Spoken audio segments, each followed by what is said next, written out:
สวัสดีครับวันนี้จะมารีวิว Power Brick นะครับเป็นอุปกรณ์ตัวนี้ซึ่งผมทดลองใช้มาประมาณ3 ชั่วโมงนะครับจาก Power Bank 7,000 มิลลิแอมป์นะฮะ Power Bank นี่ขโมยของลูกสาวมาใช้นะครับจากการเช็คด้วยเอฟเฟกต์ทั้งหมด3 ก้อนนะครับจากตัวนี้ Power Bit ต่อจาก Power Bank 1 ลูกใช้สาย1ออก3ตอนนี้ Power Bank ไฟยังไม่ลดนะครับ2 ชั่วโมงกว่าแล้วไฟสะอาดสัญญาณเคลียร์ปกติถ้าเรากดเอฟเฟกต์อะไรต่างๆถ้าเป็นเวลาเราเสียอะแดปเตอร์มันจะดังแป๊กแต่ไฟไม่สะอาดแต่นี้ไม่ดังไม่มีการช็อตใดๆทั้งสิ้นถือว่าโอเคนะครับลองดูนะฮะพอดีผมลองมาใช้ดูเพราะว่าเวลาเราไปเล่นบางทีวิ่งแล้ววิ่งลอกหลายร้านเจอปัญหารางปลั๊กทางร้านไม่มีปลั๊กไฟทางร้านไม่มีคนเดินสะดุดปลั๊กไฟหรือไฟร้านไม่นิ่งมีอาการจี่อาการทำตอนนี้เราใช้ไฟจาก Power Bank ซึ่งไม่เกี่ยวกับไฟร้านไฟใดทั้งสิ้นคือเราชาร์จไฟเข้า Power Bank ไว้แล้วก็โอเคครับสัญญาณมาสะอาดดี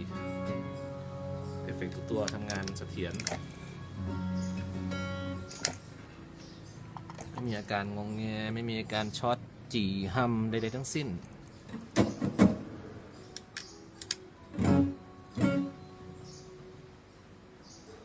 ถ้าเอฟเฟกต์ตัว TC ผมเป็น9 โวลต์ผมก็คงจะต่อพ่วงไปด้วยแต่วันนี้ปัญหาคือเอฟเฟกต์ TC ผมเป็น12 โวลต์ก็คงจะต้องหาอีกตัวหนึ่ง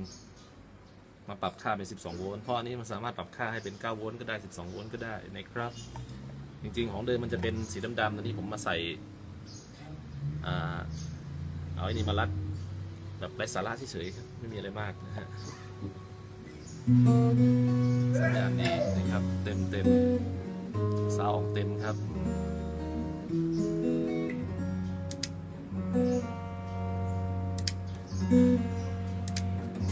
ถือว่าพอใจนะฮะคุ้มค่าอยู่นะครับ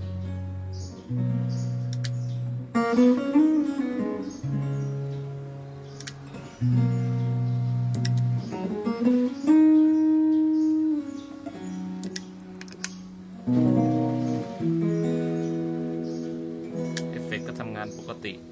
ไม่มีปัญหารวนใดๆทั้งสิ้น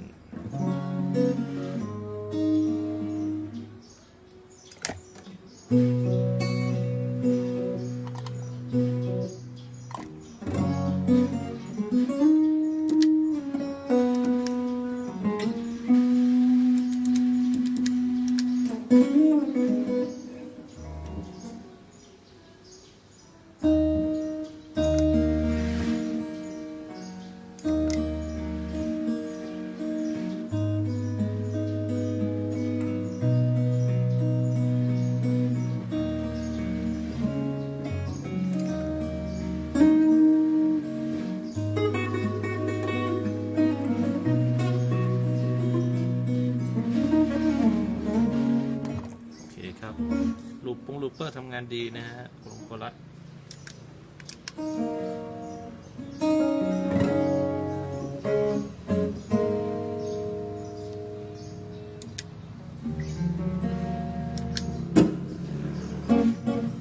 ครับจบการรีวิว